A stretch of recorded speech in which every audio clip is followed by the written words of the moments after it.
Hey guys, and welcome back to another episode of Food School Smarter, Stronger, Leaner podcast on a mission to inspire a world where food makes us better. But guys, of course, food is never in isolation. It comes with our whole lifestyle, our fitness, the way we sleep, the way we manage our stress. And so if we truly want to stay healthy, it's not just nutrition. It's not just exercise. It's not just sleep. It's not just fasting. It's all of it. And when you put the basics in place in all these areas, and it's actually not that difficult to do, then guess what, guys? You're gonna get the results that you want, physical health and fitness that you're proud of, much, much easier. Instead of going on some weird and very restrictive diet, back and forth, back and forth, back and forth, or trying to work out every single day for, hours. Some people even want to work out for 2 hours. That's probably not what you want to do if you want to maintain your sanity and health and fitness for life. And again, there is an easier way. So we talk a lot about nutrition, but today I want to talk about fitness basics because our fitness, our physical fitness, the way we move, the way we exercise or not, it affects our metabolism, our health, our everything, mental, physical health, performance, our energy levels, the way we digest, metabolize food, and the way we distribute fuel that is in our food. Yeah, guys, that's what also fitness is very important for. You can be on many diets and they can be more or less successful for you, right? But fitness, like the way you exercise, your movement patterns, your workouts, they will actually define what your body is gonna prioritize when it's trying to put your nutrition sources, the fuel, the energy, the proteins, the fats, and vitamins and minerals. So your exercise will actually define how your body will use and distribute that. And it's going to influence your immune system, your muscle mass, your fat distribution, your longevity, your recovery, your inflammation levels, all of it, your stress levels, all of it has to do with exercise. Exercise will define how your body prioritizes different fuels and different processes in our body, right? So the body will decide what's going to be happening depending on your fitness levels, on your activity levels.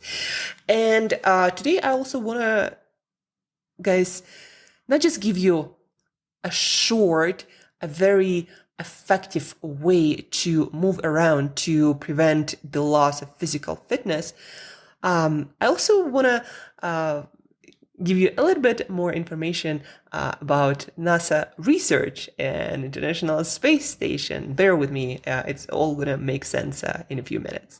So when they were researching health of astronauts on International Space Station and potentially for long space travel, of course, they noticed that without gravity, astronauts lose their bone density, their muscle mass, their metabolism goes all over the place. Like many things are happening. People are aging faster in space, right? And the lack of gravity on International Space Station is kind of like the lack of gravitational stimulation when we are inactive. And so when on Earth, they were trying to figure out what's going to help astronauts to prevent the loss of physical fitness, what they did as they studied inactivity in people, how it affects our health, our fitness, and how to prevent the loss of that physical fitness caused by inactivity. And so they took people and they made them not move. Literally, they would be in bed most of the time, doing absolutely nothing, just going to the bathroom, etc. But for majority of the time, they would just lay in bed and do nothing. And it was surprisingly fast. The process of losing physical fitness and muscle mass and bone density when they were inactive. even for a few days, you lose like, I forgot, some massive percentage of muscle mass. And then at NASA, they started to work on figuring out, okay, so what kind of activity pattern and exercise would prevent that loss of physical fitness or restore it the fastest? And what they found was it wasn't like heavy weights workouts. It wasn't some intense cardio done once a day. No, what it was is intermittent movement every 30 minutes. They found that 30-minute interval works the best.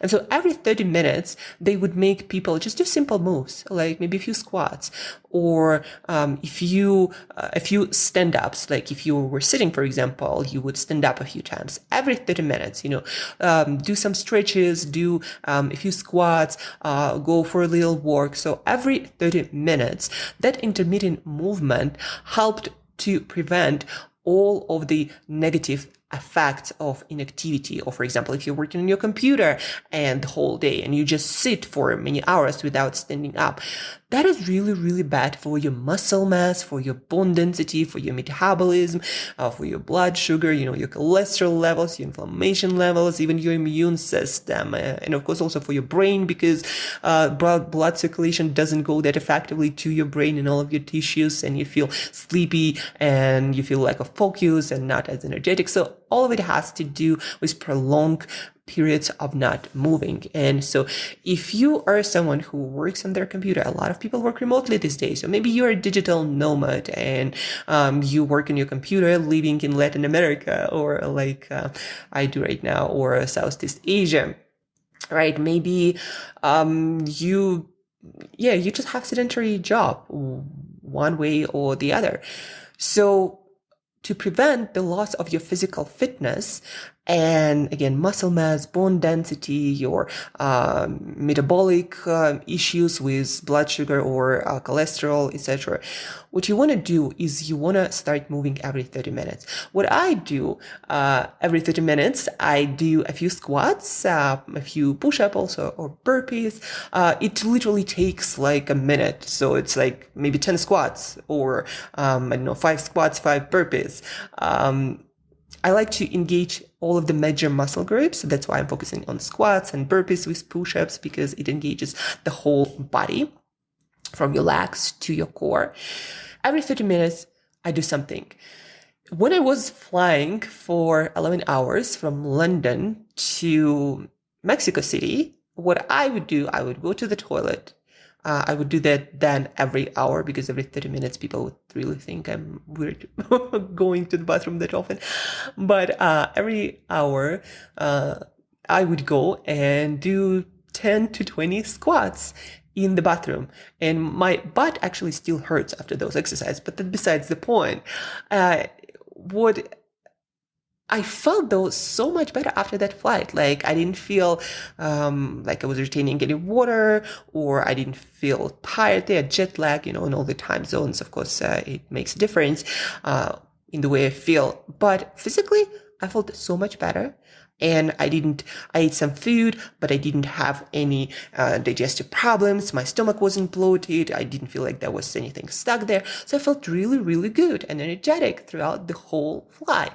But then this practice of fitness breaks, or fitness snacks, as I like to call them, that really makes a difference. And I believe that's why I maintain such a great level of physical fitness without having to work out all that much. Yeah, I do my workouts with this app, Les Mills on Demand, every day, but I don't do anything super intense or heavy. And I believe that I maintain really amazing muscle mass. And I'm now 34, after 30, they say you start losing your muscle mass if you don't do anything. I think I maintain more muscle mass than a regular woman, or really even a regular guy, because of these fitness breaks. And when I don't have time or possibility to work out, like when I'm flying for 11 hours, I do this fitness breaks, and next day I look at the mirror and I'm like, I'm ripped, like I've been working out really hard. So the point is, it's based on NASA research, and it's very effective. and it's fast. It doesn't require you to take additional time off to work out. It doesn't require any equipment. You can do it anywhere, even flying internationally. And that will prevent the loss of your physical fitness and health and metabolic health better than any other workouts you do for an hour and then sit for the next 6 to 8 hours.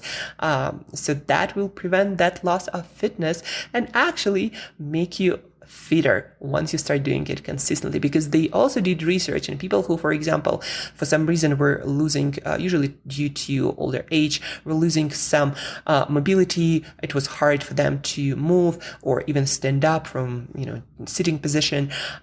They actually had them doing that, and those people, they regained a lot of their physical fitness just by doing this. They would actually make them stand up from sitting position. That all they made them to do, and they regained a huge percentage of their physical fitness and mobility.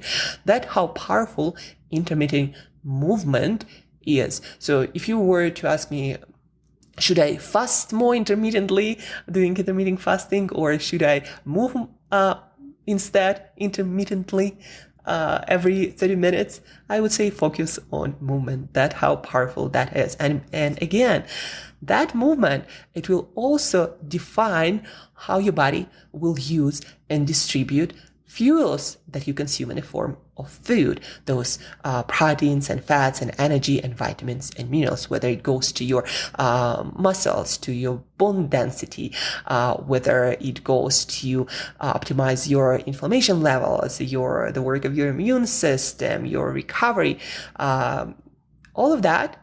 It will be defined by that, but by your level of physical fitness. And this fitness breaks, fitness snacks, so intermittent movement every 30 minutes, that will do the best job helping you to preserve and improve your physical fitness, health, and well-being.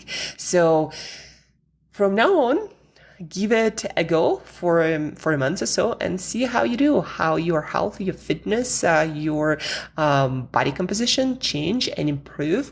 Every 30 minutes, again, do something, make it really, really simple. Like a lot of my clients struggle with it. They start doing like a lot of push-ups and burpees and squats, and it's like additional workout every 30 minutes. No, you got to make it super simple, super fast, so it literally feels like you do nothing. I would start with a few squats, if you are ambitious, if you burpees, and if the space where you are allows, of course. But yeah, squats, you can do it anywhere in any kind of pants. You don't have to go super deep in your squat. Just a few squats, go drink some water. If you are at your workspace, do a couple of stretches. Literally just take a couple of minute break. Do this every 30 minutes. Or one of my friends, a developer, he's a software developer, he actually got himself an egg timer. He wanted something very low tag, and every 45 minutes, he set it up for 45 minutes, not 30. It would go off and he would stand up and move a bit. So find your way, whatever works for you. For me, now it's became such a habit that if I sit for longer than 30 minutes, it just feels weird in my body. Like I gotta stand up. And I think it will become the same for you after you practice it for a while. So give it a go for a month. If you have any questions on how to do it in the best way in your situation, maybe you have some mobility issues or work issues or something else, let me know, reach out, Angela at createyourself.com today, and I'll find the solution for you personally. So reach out, share this episode with at least one other person whose physical fitness you care about, so they also stay fit and healthy and performing optimally and well and happy for many, many years without having to work out for hours or thinking that they have to work out for hours. And of course, it's going to help with weight loss and fat loss and optimal fat distribution and metabolic health. So share this episode. Let me know what you learned in this episode. Let me know if you have any questions. And guys, Guys, thank you for tuning in. Thank you for listening. And till next time, as usual, eat better daily.